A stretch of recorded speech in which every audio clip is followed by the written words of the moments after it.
A paz do Senhor, meu irmão, minha irmã, você está na CAT, Academia Teológica Ensinos. Nós estamos aqui na aula 3 do nosso curso de capacitação de professores da EBD. Você já entendeu, na aula 1 falamos da pós-modernidade, os efeitos dela, o pós-modernismo. Isso está trazendo grandes crises para o mundo todo, inclusive a igreja.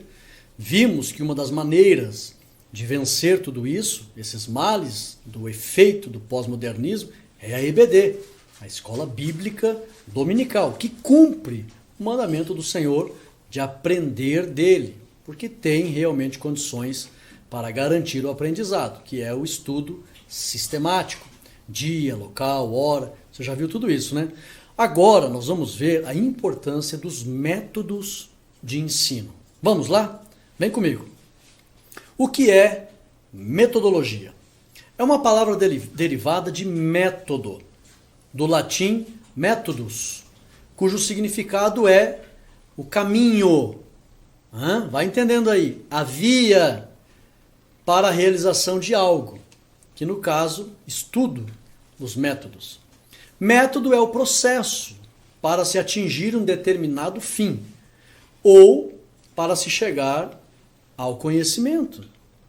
Metodologia é o campo em que se estuda os melhores métodos praticados em determinada área para a produção do conhecimento. Então, visto que o método é o caminho para você alcançar um objetivo, qual é o objetivo? Que o aluno aprenda, que ocorra o aprendizado. Para que o aluno aprenda, nós temos que seguir um caminho. E esse caminho nós chamamos de método, do latim métodos, que significa via, caminho. Então nós vamos aprender aqui a importância dos métodos de estudo. Vamos lá? Métodos de ensino da EBD. Vamos focar aqui direto.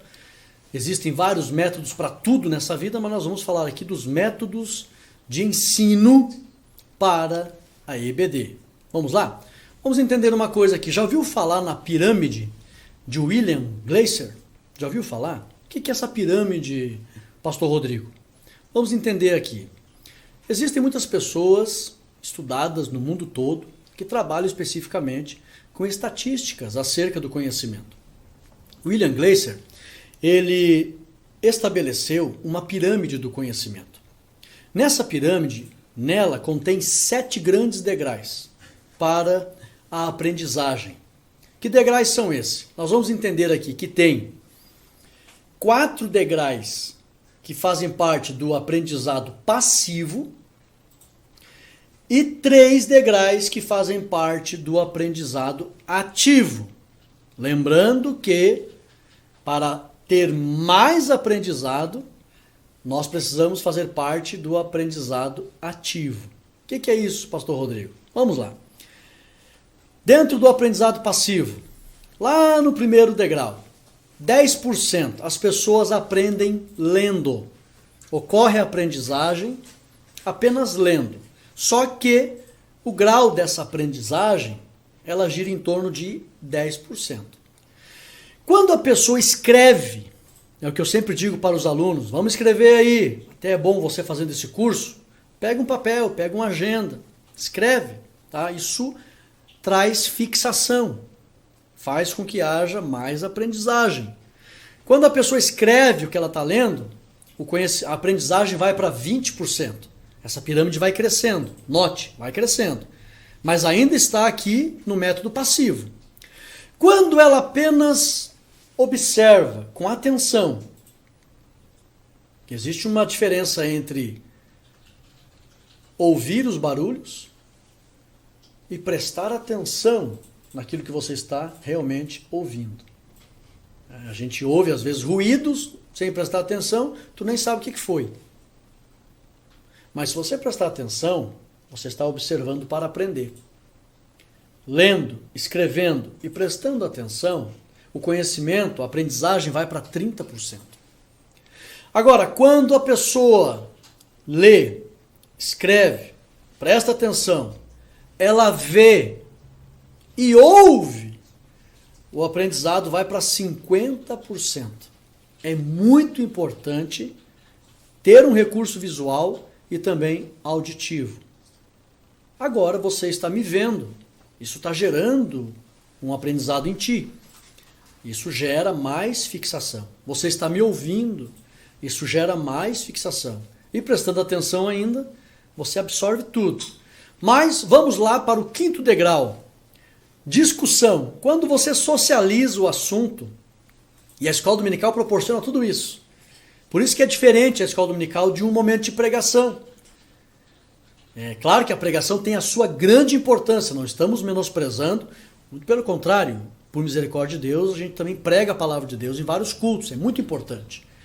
Principalmente, existe muito mais apelos para aceitar a Jesus, apesar de que também pode pessoas aceitarem Jesus na escola dominical, mas é muito mais frequente os apelos para decisão nos cultos, então é muito importante a pregação, não estou menosprezando. Mas, porém, dentro das estatísticas de aprendizagem, no momento de pregação, o ouvinte não tem como debater. Não dá para abrir um espaço para fazer perguntas, para discutir o assunto. E na escola dominical ocorre a discussão, onde o professor explana o assunto, entra num diálogo, faz perguntas, socializa e o aluno tem a oportunidade de participar. Então quando ele discute, vai para 70% o aprendizado. Agora olha só, quando ela coloca em prática todos os degraus que ela caminhou, quando ela coloca em prática, vai para 70% o aprendizado. Aliás, vai para 80%. Cresce mais ainda. Agora, olha a maravilha aqui, ó. Por isso que eu louvo a Deus você que está aqui comigo. Provavelmente você é professor. Olha só, quando você se propõe a ensinar, aí vai para 95%. Por isso que eu amo ensinar. Eu aprendo mais do que eu ensino. E o aprendizado gera muito prazer na minha alma. Eu tenho certeza que gera também na tua vida. Agora, discutir, praticar e ensinar fica dentro do método de aprendizado ativo. Isso gera muito mais conhecimento acerca da vontade de Deus.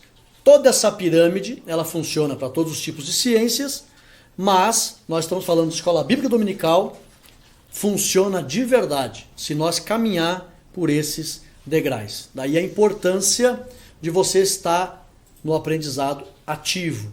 Colocar em prática tudo isso na escola dominical, saiba que na escola dominical é possível colocar em prática, desenvolver todos esses degraus. Principalmente discutir, praticar e também ensinar. É muito importante que você envolva os alunos também, tá? Vamos para frente para que a gente possa ir crescendo aí nesse conhecimento. Você precisa saber que existem 7 estilos de aprendizagem. Como assim? Os alunos são diferentes. Você conhece os teus alunos? Você conhece os estilos de aprendizagem que existem? Como eles aprendem um diferente do outro? Ah, pastor, eu achei que todo mundo aprendia igual. Não. Tem o estilo visual, tem pessoas que aprendem mais com a visão. Tem outros que aprendem mais, por incrível que pareça, não é tão comum, mas solitário. Tem pessoas que aprendem mais sozinhas. Tem pessoas que aprendem mais com o social, junto. Vamos aqui seguir o sentido horário aqui, tá? Tem pessoas que aprendem mais com o estilo lógico. O que é o estilo lógico? Estatísticas, números, resultados, cálculos, né? O estilo lógico está muito relacionado à questão matemática. A pessoa gosta de números, estatísticas. Não conhece um aluno teu assim? Eu gosto de estatística, professor. Gosto de números. Ele é o estilo lógico. E o estilo físico, sinestésico, tem pessoas que gostam de tocar, de pegar, de entender, de fazer. Por isso que é importante. Quem gostaria de ler o versículo aí? Note. Ah, eu vou ler, professor. Essa pessoa tem um estilo físico. Ela gosta de fazer. E o estilo verbal?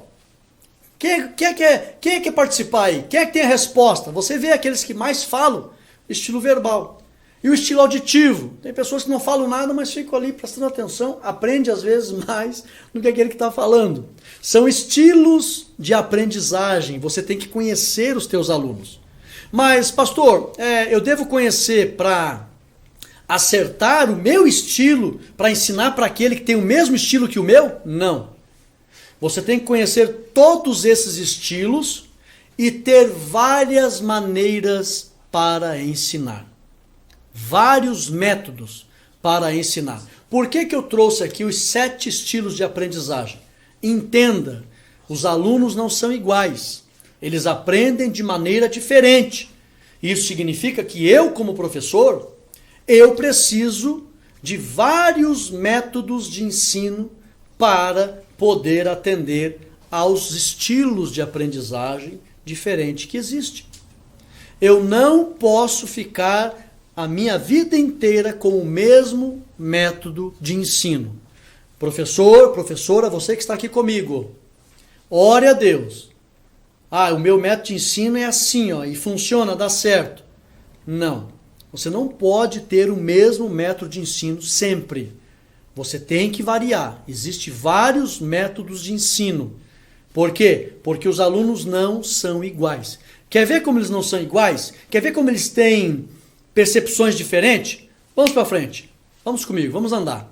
Para a aplicabilidade de métodos, precisamos ter percepção. O que é a percepção? Para ensinar, precisamos ter didática e metodologias adequadas para os alunos. Então, como eles são diferentes, já não diz o ditado, cada cabeça uma sentença, eu tenho que ter vários estilos, vários métodos de ensino para atender a todos. Para que isso aconteça, eu preciso estar atento a tudo e a todos. E principalmente preciso conhecer o meu aluno, o grau de instrução dele, a idade, a profissão, o meio em que ele vive, e aí você vai se familiarizando com o estilo de aprendizagem dele. Precisa entender que esse aluno tem reunido dentro de si uma série de valores culturais, emocionais, e todo conhecimento acumulado desde o dia de seu nascimento. Esse conhecimento intrínseco que os alunos têm, e a visão de mundo desse aluno e suas crenças, terá que ser levado em consideração, e para isso precisamos trabalhar a nossa percepção. Eu tenho que entender que eles não são iguais e aprendem de maneiras diferentes. Quando eu entendo isso, eu caio na real. Isso aconteceu comigo, irmãos. Eu ministro escola dominical há 21 anos. Eu tinha o mesmo estilo. E eu vi que estava dando prejuízo. Aí eu comecei a conhecer as pessoas e ver que elas tinham estilos de aprendizagem diferentes. Elas tinham percepções diferentes. E eu fui conhecendo. E aí eu fui então trazendo novos métodos de ensino. E hoje, para a glória de Deus, isso vai acontecer contigo. Por isso que as palavras-chave do curso é atualizar, capacitar e aperfeiçoar. Você vai ter vários métodos de ensino, as pessoas vão amar aprender contigo. Vamos entender algo mais aqui. Olha só. Vamos testar a nossa percepção. As pessoas veem diferente, tá? Eu já vou explicar algo para você. Quando você entender que elas veem diferente, você vai entender uma coisa muito importante. Vamos lá. Primeiro, ele está de perfil ou está olhando para frente? Você que está vendo agora aí, o que você me diz? Esse homem está de perfil ou ele está olhando para frente? E agora? Eu tenho certeza que vários alunos que estão fazendo esse curso, alguns disseram, está de perfil. Outros disseram, não, ele está olhando para frente. Pois eu digo que são as duas coisas. Verdadeiramente, o rosto está de perfil, mas o olhar está para frente. Só que muitos julgaram, está de perfil, e outros julgaram, está olhando para frente. Isso significa que as percepções são diferentes. Vamos lá, mais uma percepção. O que você vê aí? 2 velhos, um senhor e uma senhora? Ou você vê um homem tocando violão e uma mulher com um cesto na cabeça num lindo pôr do sol? Muitos viram 2 velhos, mas outros conseguiram ver o homem tocando violão, a mulher com o cesto na cabeça. O que isso significa? As percepções são diferentes. Vamos lá. Será que todos têm a mesma percepção nessa dinâmica? Leia, Diga as cores que está vendo e não as palavras que estão escritas. Será que muitos conseguem? Vamos fazer o teste? Vamos lá. Verde, vermelho, azul, amarelo, azul, preto, vermelho, azul, verde, preto, vermelho, amarelo, verde, azul, preto, azul, vermelho, verde. Eu consigo, mas muitos não conseguiram. Por quê? Porque as percepções são diferentes. E o que significa, professor? As pessoas terem percepções diferentes. Que nós, como professores, não podemos ter um único método de ensino. Entendeu? Compreendeu? Então vamos para frente. Vamos lá. Você escolheria o teu aluno para dar aula para ele? Aqui temos 2 alunos. Tem um roqueiro, né? Cheio de tatuagem, como dizem os jovens, muito louco e tal. E ali do lado tem um doutor, um médico, né? Uma pessoa, né, da alta sociedade, com certeza com um estilo mais moderado, uma pessoa muito mais equilibrada. Você olha para os alunos e faz essa acepção para se dedicar mais a um em relação ao outro? Sim ou não? Mas será que esses alunos são diferentes? Vamos lá. São a mesma pessoa. Nós não podemos fazer acepção de pessoas. Temos que nos dedicar para todos, tá? Sem olhar o estilo de cada um. Porque na área do ensino todos precisam aprender. Vamos para frente? Vamos refletir aqui. É importante utilizar diferentes métodos de ensino na EBD para dinamizar as aulas. O aluno deve ter ou deve ser surpreendido pela criatividade do professor. Quando o aluno já sabe o que vai ocorrer na aula, ele se sente desmotivado a frequentá-la. Esse é o problema. O professor, e ainda mais, se tem pessoas que não se identificam com o teu estilo de ensino. Esse é o problema, porque elas têm percepções diferentes. O professor deve aguçar a curiosidade do aluno, apresentando sempre um elemento surpresa. Vamos entrar aqui nos diferentes métodos de ensino para você ver que tem várias maneiras para trabalhar o aprendizado? Vamos refletir. É importante variar os métodos de ensino na EBD? Que métodos você utiliza para tornar suas aulas mais atraentes? Vamos lá?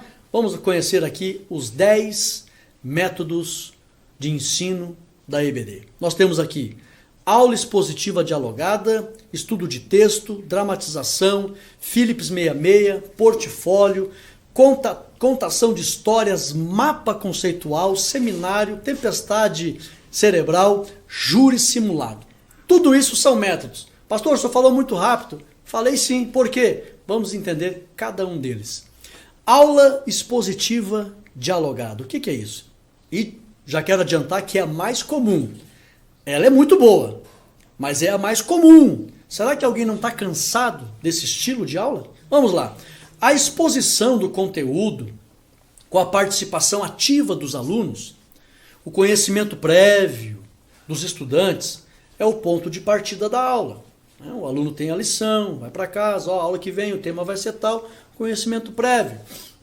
O professor expõe o conteúdo, pedindo exemplos, articulando com a realidade, estimulando a reflexão, a opinião crítica sobre o tema estudado. Ao final da aula, pede-se uma síntese em forma de texto, fala, o questionário, o esquema da aula, etc. Esta é a aula expositiva dialogada. Ela tem um bom resultado. É a mais comum no nosso meio. Mas, se o professor tiver apenas esse método, muitos que não se identificam porque têm uma percepção, um estilo de aprendizagem um pouco diferente, vão acabar sendo desmotivados se a aula sempre for expositiva dialogada. Ela é boa. E ela, para se tornar muito boa, eu costumo dizer, é como, até vai ter o curso de oratório, espero que você faça, tem os tipos de mensagens. Tem a mensagem expositiva. Na mensagem expositiva, ela traz mais informação histórica, ela traz mais informação cultural, ela traz mais informação cronológica, ela traz informação das línguas originais. Então, se tiver ainda muita informação pertinente ao tema, que seja realmente atraente, que isso traga bastante conhecimento produtivo para as pessoas, a expositiva dialogada, realmente, as pessoas dificilmente vão reclamar. Mas somente expositiva dialogada com pouca informação, com pouca explanação de novidades de assunto, de coisas novas dentro do conhecimento, porque a epistemologia é muito vasta, irmãos. O que é a epistemologia? Anote aí. É a doutrina do conhecimento. O conhecimento é muito vasto. E as pessoas querem sempre. Eu sou o tipo de professor e estou aqui nesse curso contigo que eu estou sempre ensinando. O professor sempre, em cada aula, tem que ter uma informação nova para os alunos. Tem que ter. É possível? Mas é claro que é possível. Traga uma informação nova. Ah, pastor, mas os assuntos se repetem, todo mundo conhece. Não, irmão, sempre tem uma informação nova para trazer. Mesmo que eles conheçam, você traz aquela mesma informação e passa de uma maneira diferente, de uma perspectiva diferente que eles ainda não tinham analisado. Sempre tem que ter uma novidade, seja a informação ou na forma de passar essa informação. Se o teu jeito é expor de forma dialogada, leia muito, leia enciclopédias, leia comentários bíblicos. Eu recomendo os comentários do Dr. Champlin, Dr. Matthew Henry, Beacon, Moody, Orlando Boyer. Leia. Uma vez o pastor Ezequias Soares falou para mim, ele esteve aqui na minha cidade em Lars, e eu falei, pastor Ezequias Soares é uma sumidade, tá? Na teologia atual, principalmente nas línguas originais e também nas religiões, ele estuda muito religiões. E ele disse assim, eu falei, pastor Ezequias, que tipo de obra literária o senhor me recomenda? Eu quero ensinar a palavra de Deus. Ele disse assim, olha irmão, já que você está focado em querer ensinar, não se apegue tanto com histórias, romances, sabe, testemunhos pessoais, não se apegue tanto. Leia comentários bíblicos, porque nos comentários bíblicos você tem ali uma riqueza de informação histórica, cultural, cronológica, literária, linguística, são as informações necessárias para quem quer ensinar. E aí eu leio, tem, né, histórias, testemunhos, romances, eu leio, né, mas eu me ocupo mais em comentários bíblicos, que tem muita exposição de informação ali. Então aprenda isso nesse curso, para você ter uma boa aula expositiva dialogada. Vamos lá, método 2, estudo de texto. Na verdade, todos os métodos entra a importância de você ter muita informação. Por exemplo, exploração das ideias de um autor. O que é o método de estudo de texto? Você vai chegar na sala de aula e você vai pegar os textos da Bíblia. Olha, hoje a lição propõe os seguintes textos. E eu separei aqui 3 textos para a gente fazer pesquisa desses textos. Vamos lá, você vai pegar as principais ideias daquele autor a partir de um estudo crítico daquele texto. Como assim? Você vai ver o contexto daquele texto, tá? Como na próxima lição de escola dominical, lição 6, ali o escritor aos Hebreus fala que a palavra de Deus é mais penetrante do que espada afiada de 2 gumes. Quando eu fui estudar o contexto, sabe o que o escritor está querendo dizer? Vocês não endureçam o coração e não escondam lá dentro de vocês a desobediência. Tipo assim, não, mas tudo bem, estou aqui, estão falando, mas eu não quero servir esse Deus, não quero obedecer. Não esconda lá dentro. Por quê? Porque a palavra, ela penetra e ela desmascara os pensamentos da alma e as intenções do coração. Não adianta esconder sentimento de Deus. Obedeçam a Deus com alegria. Não quero esconder a desobediência. Esse é o contexto do texto.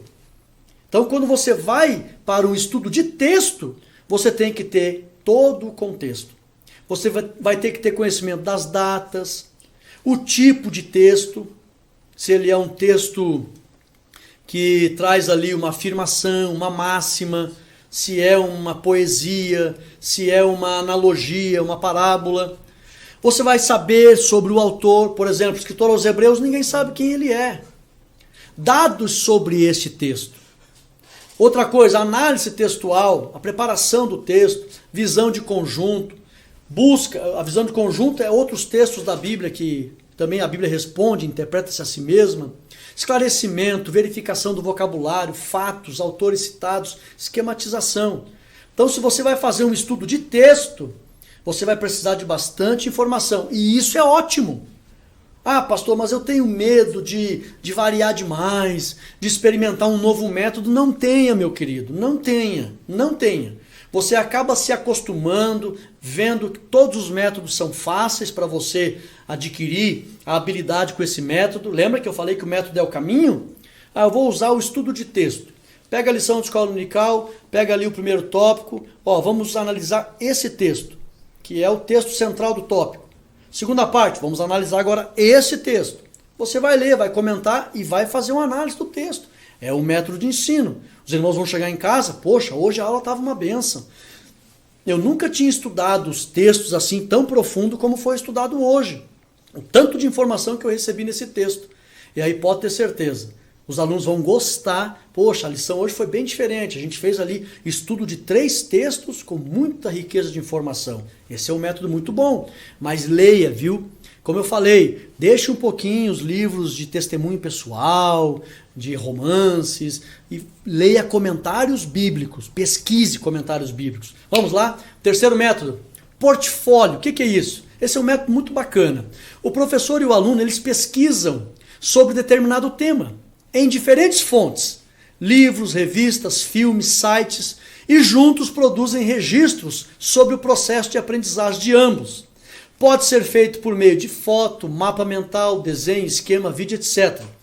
Eu costumo dizer que o portfólio é interessante quando você já antecipa para a lição que vem, a próxima lição. Por exemplo, você está na aula com os alunos.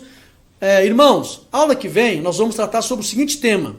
Então eu gostaria, e é importante, irmãos, o portfólio, é muito importante que você dê tarefas para os alunos irem para casa.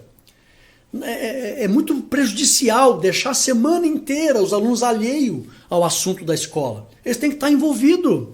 Muitas tarefas você pode dar para os alunos. Olha, pessoal, pesquise na internet, pesquise. Eu gosto, tem os alunos que estudam comigo, eu gosto de dar, quando eu dou pesquisa para eles, pesquise na Bíblia. Eu proíbo eles de olhar na internet. Principalmente quando eu quero que eles achem um versículo. Ache na Bíblia tal versículo. Às vezes eu dou uma ajudada e digo, tá lá no Antigo Testamento, na seguinte classe, nos livros proféticos. Ache sem a ajuda da internet. Mas vamos supor que você, pessoal, vamos fazer aqui uma pesquisa de tema sobre o aumento das dores. Eu quero que vocês me tragam informações dos maiores terremotos que já aconteceram. Pode pesquisar na internet, em revistas, em livros, durante a semana. E semana que vem a gente vai socializar aqui. Eu quero ver os alunos que me trouxerem informações. Esse é o portfólio. Eles vão trazer informação de uma revista, de um site, de um filme. Eles vão trazer. E lembrando que não é caro, viu? Sempre a escola dominical tem uma ofertinha que os irmãos fazem. Compre uma caixinha de bis, compre ali um saco de bala, né? Uma balinha boa. E aí aqueles que participarem da tarefa do portfólio, que trazer informação, aí você dá uma balinha para eles. Obrigado pela participação, querido. Pega aqui um agradozinho do teu professor. Isso dinamiza a aula, valoriza o aluno. Isso é muito legal. Tente dar uma tarefa para o aluno para a semana que vem, para usar os materiais aí que envolvem o portfólio, ok? Livros, revistas, pesquisas. Eles vêm para a aula com assuntos e você junta as informações e vai ser uma linda aula. Vamos para frente? Tempestade cerebral. Isso aqui é muito bacana também, dinamiza muito a aula. O professor apresenta uma problemática e os alunos devem propor formas de resolução. Você estuda a lição em casa, você levanta um problema e você vai colocar para eles na aula. E olha, vamos aqui, quais soluções nós podemos achar para esse tipo de problema? Isso causa ali uma tempestade, né? Tempestade fala de uma coisa assim em movimento, algo em movimento. E isso fala das ideias dos alunos. Tempestade cerebral. Estimula o desenvolvimento de novas ideias. Tenta colocar eles na solução dos problemas. Tenta fazer eles acharem. Olha, a tempestade cerebral, eu também costumo, nós vamos ver um pouquinho mais à frente, mas pode ser usada aqui também. Separar. Inclusive já fiz isso várias vezes aqui na sede, na escola dominical. Separa os grupos. Hoje nós vamos separar os grupos, tá? E aí você vai ficar com a primeira parte, esse grupo com a primeira parte, aquele grupo com a segunda parte e aquele com a terceira parte da lição. Vocês vão ler e vocês vão elaborar 2 perguntas de cada tópico e vão escolher um líder do grupo e o líder vai vir aqui na frente e vai dizer, ó, nós estudamos e elaboramos a seguinte pergunta e trouxemos também a resposta da pergunta. Isso provoca neles uma tempestade cerebral de ideias e os alunos vão socializar o estudo. Tempestade cerebral você pode usar dinâmicas de grupo, levantar problemas para todo mundo achar a solução junto, e isso dinamiza e muito a aula. Ok? Vamos lá. Não há certo ou errado. Tudo que for levantado será considerado. Porque você não pode chegar assim, aquele lá está mais certo, aquele lá está errado. Nunca constranja, nunca fale no público. Não, isso ali está... Não. Todas as ideias são válidas. Não, ótimo, muito bom. Olha, bem analisado, viu? Sempre traga um parecer positivo na participação de todos. Tem algumas regrinhas, né? Expressar-se em palavras ou frases curtas, quando eles forem trazer ali as suas respostas, passa isso para eles. É proibido debater, criticar as ideias apresentadas. Nunca critique, nunca constranja ninguém numa escola dominical, porque ele não volta mais. Tá?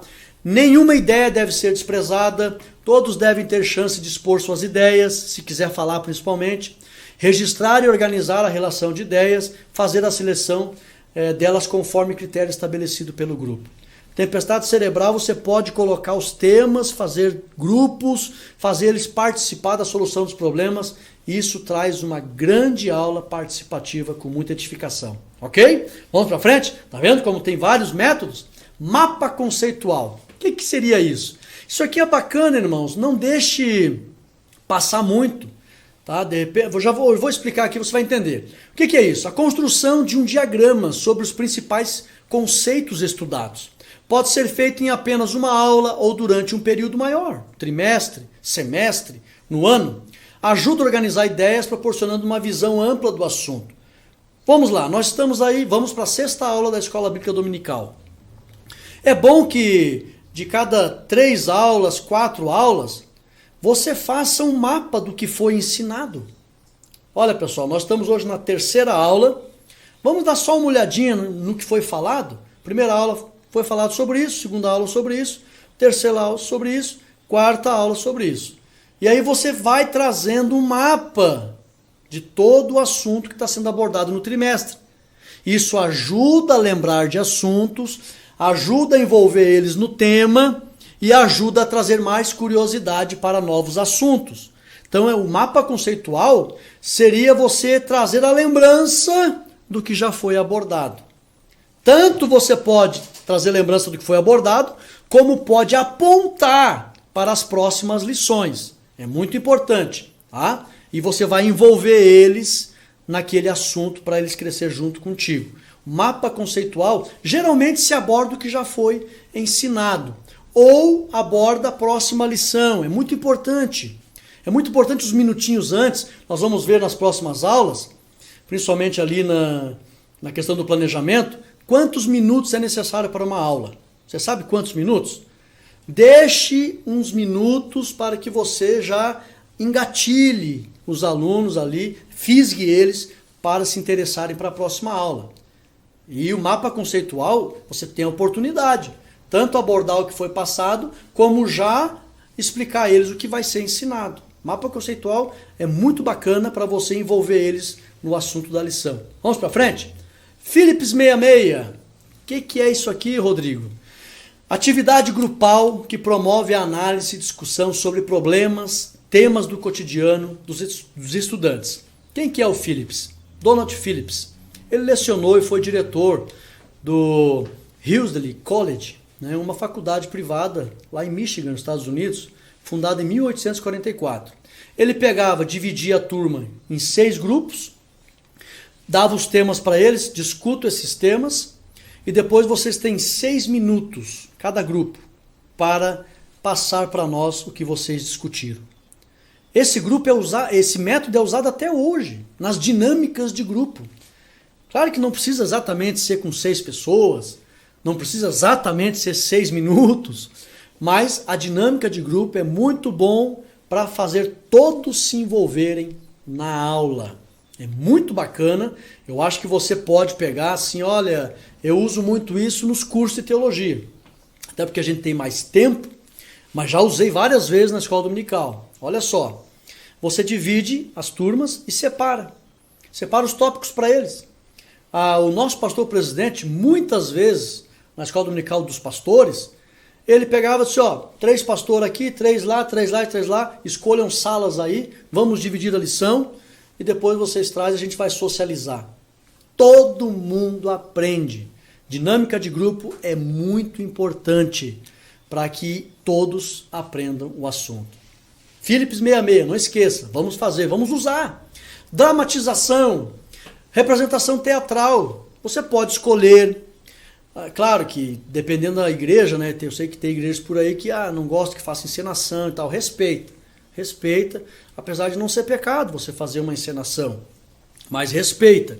Mas aonde o pastor permite, a igreja não se escandaliza, convido os jovens, olha, para a semana que vem eu quero que você faça lá uma dramatização, tá? Para passar a ideia desse assunto para a classe. Nossa, vai ficar ótimo. Uma coisa interessante, aqui na minha cidade, muitas igrejas ainda fazem, agora entrou a pandemia, tem toda essa questão, mas é feito um culto de escola bíblica dominical. Aqui em muitas congregações, o culto é feito no primeiro domingo do mês. E há a oportunidade de você pedir aos departamentos infantil, adolescente, jovens, de no culto fazer ali uma encenação do assunto que eles aprenderam. Isso pode ser feito no culto ou pode ser feito na própria aula.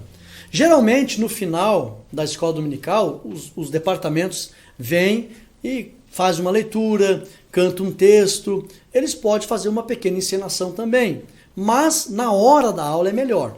Se você, na hora da aula, pedir para 2, 3 irmãos, olha, durante essa semana, prepara uma dramatização aí, para a gente tratar aquele assunto ali de Pedro negando Jesus, depois que o galo cantou 3 vezes, e Jesus lá parado, e aí o galo cantou a 3ª vez, diz a Bíblia que Pedro olhou, Jesus estava olhando para ele. E ele não conseguiu esconder a mentira no coração dele.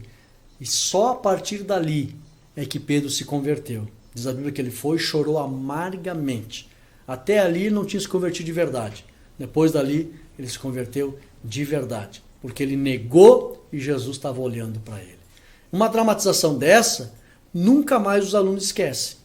Então, use a criatividade, veja o tipo de assunto bíblico que dá para dramatizar e chame irmãos para dramatizar, para fazer eles entenderem. Fica muito bom o aprendizado dessa forma. Vamos para frente?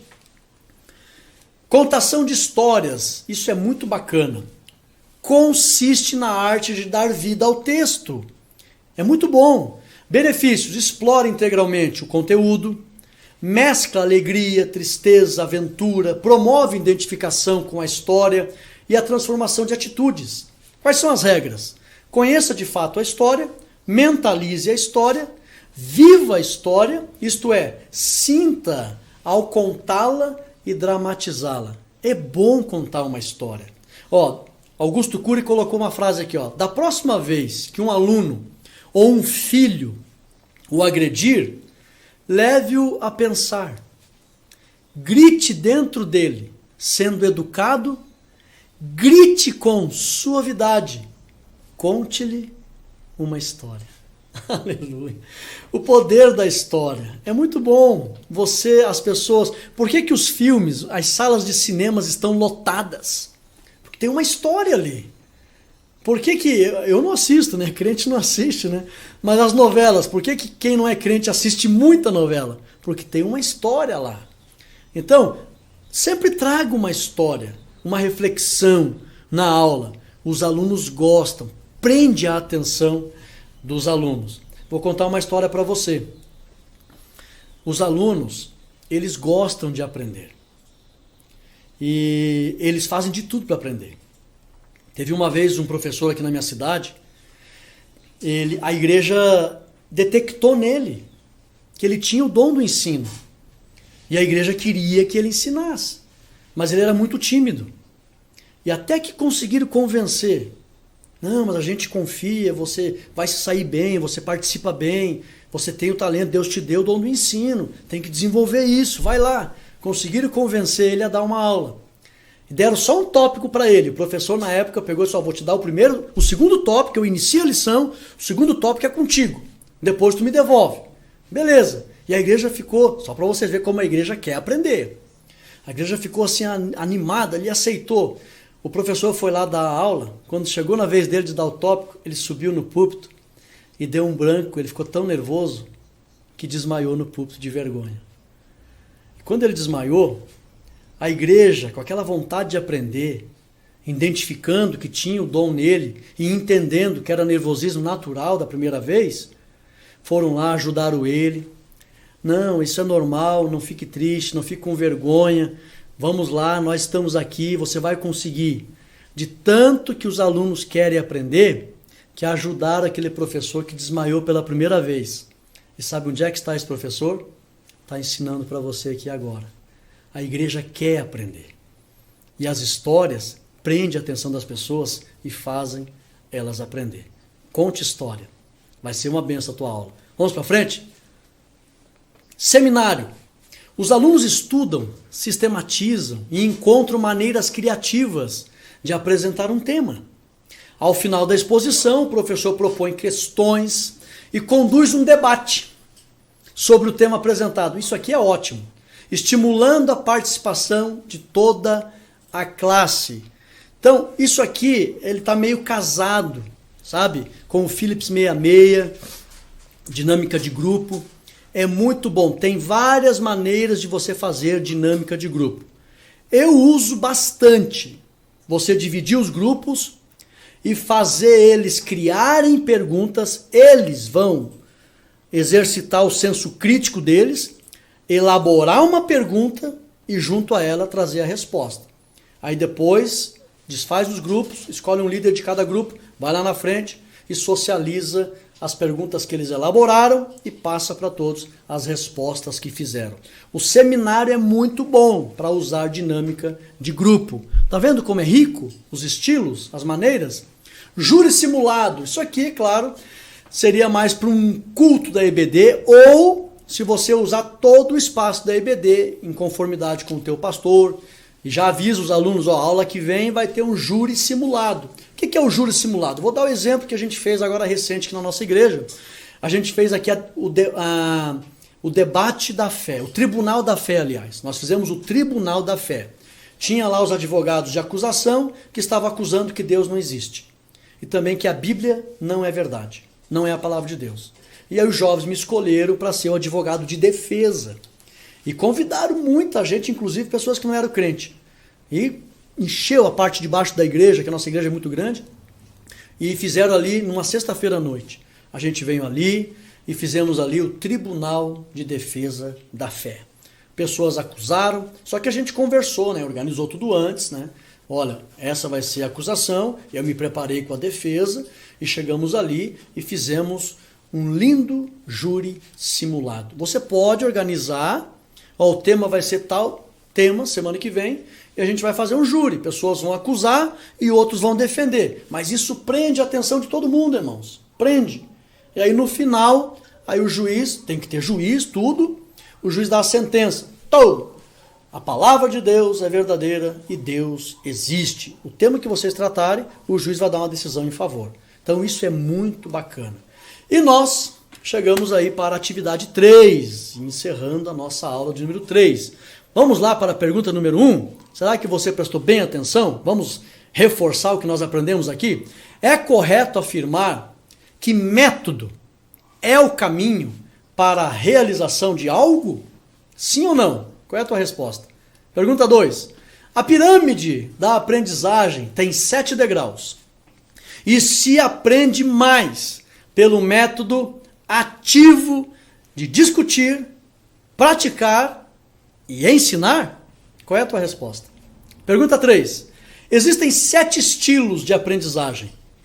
E o visual e auditivo são os mais importantes. E aí? Sim ou não? É correto afirmar isso? Pergunta 4. A percepção acerca dos estilos de aprendizagem é importante para o professor? É importante você conhecer que os teus alunos aprendem de maneira diferente? Sim ou não? Qual é a tua resposta? 5.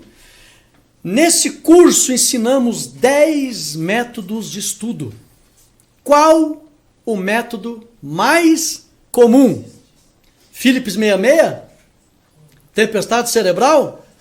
Ou expositiva dialogada? Qual é a tua resposta? Vamos ver elas? Pergunta 1, sim. 2, sim.